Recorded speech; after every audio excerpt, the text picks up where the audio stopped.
In June 2025, the world stands on a knife's edge. Regional wars that once felt distant and contained are now converging into a truly global crisis. It began with Operation Midnight Hammer. On June 21, the United States joined Israel in launching coordinated airstrikes on Iran's most fortified nuclear facilities, Natanz, Fordow, and Isfahan. Bunker-busting bombs targeted deeply buried enrichment sites. President Trump boldly declared Iran's nuclear arsenal obliterated, but according to U.S. intelligence, the strike only set back Iran's program by months, not years. The world quickly realized this wasn't a final blow, it was the beginning of something larger. These strikes reshaped the calculus for global powers and demonstrated a renewed U.S. willingness to act unilaterally, regardless of international warning. Tehran responded within 48 hours. On June 23, Iran launched ballistic missiles at Al Udeid Air Base in Qatar, a major hub for U.S. forces in the Gulf. While most were intercepted, one missile struck near the runway, sending a clear message: Iran will retaliate.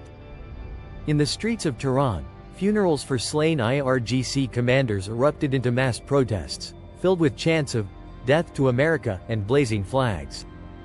Iran's leadership has since strengthened military ties with Russia and China, openly preparing a wider network of proxies, Hezbollah, Houthis, and militias in Iraq and Syria, ready to strike at U.S. interests worldwide. The global response was swift. Germany, the UK, and the European Union called for urgent diplomacy to stop the spiral. Meanwhile, Russia and China condemned the U.S. action as unprovoked and dangerous. In Washington, President Trump doubled down, stating he would bomb Iran again, without hesitation, if enrichment continued. The Kremlin, in turn, announced an accelerated production of hypersonic missiles and warned of global instability if American intervention escalated. Some officials in Moscow even hinted at potential nuclear assistance for Iran, a threat that crosses a line not touched since the Cold War. Simultaneously, halfway across the world, another flashpoint is heating up: the Taiwan Strait. In recent weeks, China has increased live-fire military drills around Taiwan and stepped up its so-called gray zone operations, cutting undersea internet cables and deploying carrier groups dangerously close to Taiwanese waters. Taiwan, in response, has mobilized its largest-ever reserve drills, preparing for worst-case scenarios. This escalation falls within what experts call the Davidson window, the period between 2021 and 2027. Seen as the most dangerous time for a Chinese invasion of Taiwan. The risk is not hypothetical. It's building now, day by day. If history has taught us anything, it is that war rarely begins with a single blow. It builds slowly from a series of miscalculations. Delays in response embolden aggressors, as seen before World War II. Alliances, like those that triggered World War I, can drag entire continents into conflict. And the Cold War showed us that proxy tensions and arms races can bring humanity to the brink. Today's leaders are shaped by those very lessons. President Trump's aggressive posture in the Middle East mirrors the West's past mistakes of appeasement, where showing force is seen as the only deterrent. Vladimir Putin, ever wary of NATO's presence on Russia's doorstep, now uses Middle Eastern chaos to justify arms escalation. And Xi Jinping, seeing Taiwan as the final step in correcting a century of humiliation, continues to test the limits of global patience and U.S. resolve.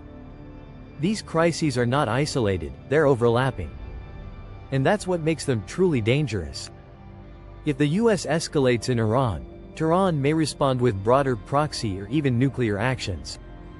If the West is distracted, Russia may seize the moment to test NATO's defenses in Europe.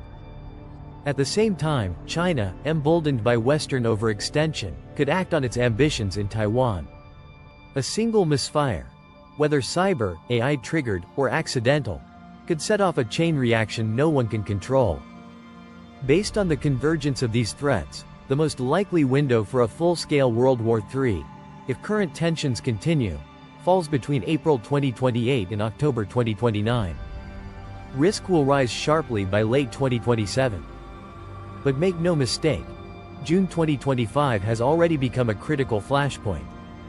One mistake, one overreaction, and the world could plunge into chaos far sooner. This isn't fearmongering.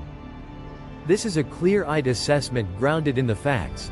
Active airstrikes, global missile exchanges, strategic military drills, and leadership decisions shaped by decades of historical trauma.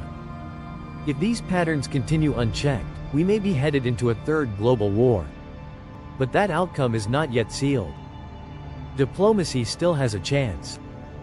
Cold War backchannels, international arms control, and new regional pacts could pull us back from the brink. But action must happen now. Stay informed. Speak out. Pressure leaders for de-escalation. Support AI safety and nuclear restraint. Because the next global consequences will depend not on fate, but on the decisions made today.